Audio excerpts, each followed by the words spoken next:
अपना company law.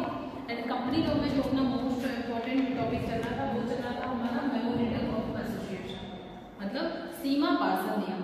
ये इसके कुछ पॉइंट और डेफिनेशन वगैरह इससे पहले वाली वीडियो में आप लोगों को कंप्लीट करा दी है, तो आप लोग पिछली वीडियो जाकर देख सकते हैं जिससे आपका कोई भी टॉपिक मिस ना हो।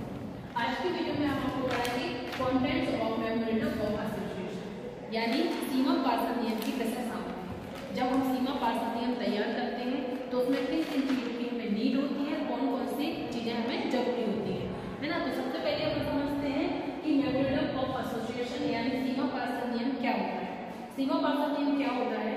ये कंपनी का एक डॉक्यूमेंट होता है जिसमें कंपनी की जितनी भी इंफॉर्मेशन होती है कि कंपनी का क्या नाम है, क्या रजिस्ट्रेशन ऑफिस है इसका, कहाँ खुलना है, कहाँ खुलनी है, मतलब सब चीज़ें उसमें लिखी हुई होती हैं। ये एक प्रकार का डॉक्यूमेंट टाइप्स होता है जिसमें कंपनी की सारी इंफॉर्मेशन, जो इंफॉर्मेशन हम गवर्नमेंट को देते हैं या जो इंफॉर्मेशन गवर्नमेंट हमसे लेने की उम्मीद रखती है, वही इंफॉर्मेशन हमारी सब इसमें मेमोरेंडम ऑफ एसोसिएशन में लिखी हुई होती है। हम देखते हैं जैसे अपन सबसे पहले तो अपना नाम होता है कंपनी का कि नाम क्या है ना। नाम के बाद है इसका पता, इसकी रजिस्ट्रेशन मतलब किस राज्य में या किस रजिस्ट्रेशन ऑफिस इसका कहाँ है वो, इसकी पूंजी कितनी है, लायबिलिटी कितनी है, कितने लोग पार्टनर है, और फिर यहाँ पर साइन होते हैं। एक ऐसे डॉक्यूमेंट को हम क्या कहते हैं?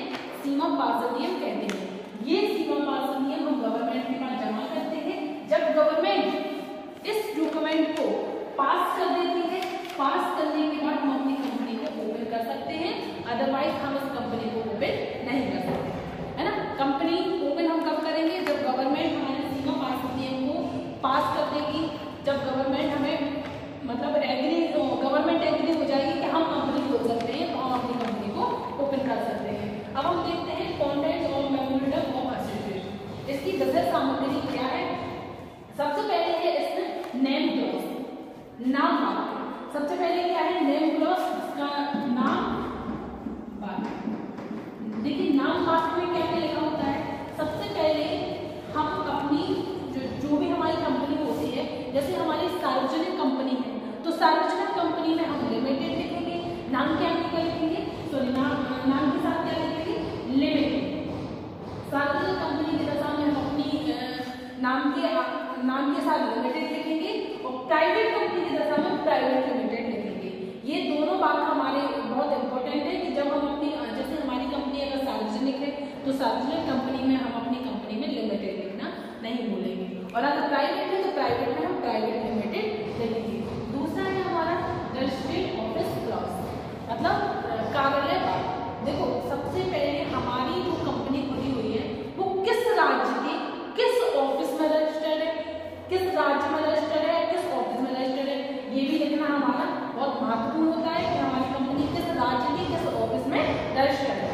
फिर नेक्स्ट है हमारा ऑब्जेक्ट क्लॉज। ऑब्जेक्ट यानी उद्देश्य वाक्य,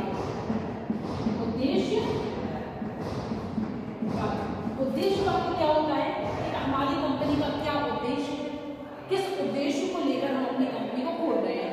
ये हमारी कंपनी का सबसे इम्पोर्टेंट पॉइंट होता है कि हम अपनी कंपनी जो ओपन कर रहे हैं उसका क्या उद्देश्य है। इसमें सभी प्रकार की कंपनियों के उद्देश्यों को एंटेड होता है ना, कि कंपनी हमारी किस उद्देश्य को लेकर हमारी खोल रही है। फिर नेक्स्ट है हमारा लायबिलिटीज क्लॉज। लायबिलिटीज क्लॉज यानी होता है दायित्व भाग।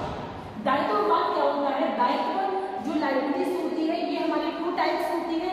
पहला हमारी in case of company limited bye share. पहली क्या होती है?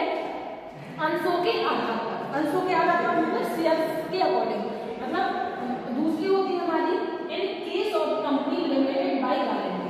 सीधी सी बात है कि अंश द्वारा सीमित कंपनी है और हमारी गारंटी द्वारा सीमित कंपनी, 2 प्रकार की कंपनियां होती हैं। अंश द्वारा कंपनी क्या होती है? जब हम किसी भी कंपनी में अपने शेयर खरीदे, मतलब शेयर द्वारा अंकित उससे होता है, मतलब जितने के हमने शेयर खरीदे उतने ही हमारा उसमें वो हुआ। दूसरा हमारा गारंटी, एक प्रकार की गारंटी होती है जिसे गारंटी द्वारा हमारी लायबिलिटी होती है। फिर नेक्स्ट है हमारा कैपिटल क्लॉज।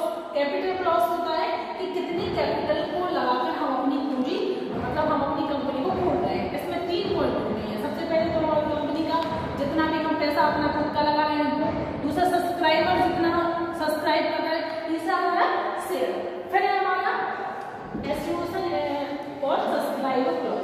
सीधी सी बात है, ये हमारी कंपनी की जो सीमा पास हुई है इसका लास्ट पॉइंट होता है। इसमें हमारी कंपनी के जितने भी सब्सक्राइबर होते हैं, जितने भी लोग पार्टनर होते हैं, उन सभी व्यक्तियों के इसमें यहाँ पर साइन है ना। तो आप लोगों को ये क्या है, ये हमारे 6 जो क्लॉज है ये कंपनी के महत्वपूर्ण वाक्य होते हैं। अब आप लोगों को बता दें कि जो डे बाई डे आपको टॉपिक्स बाय टॉपिक वीडियोस तैयार की जा रही है, आप लोग अपने नोट्स तैयार करते जाएं, जिससे आपको एग्जाम के टाइम पे किसी प्रकार की कोई भी दिक्कत नहीं आएगी। अब आप लोग नोट कर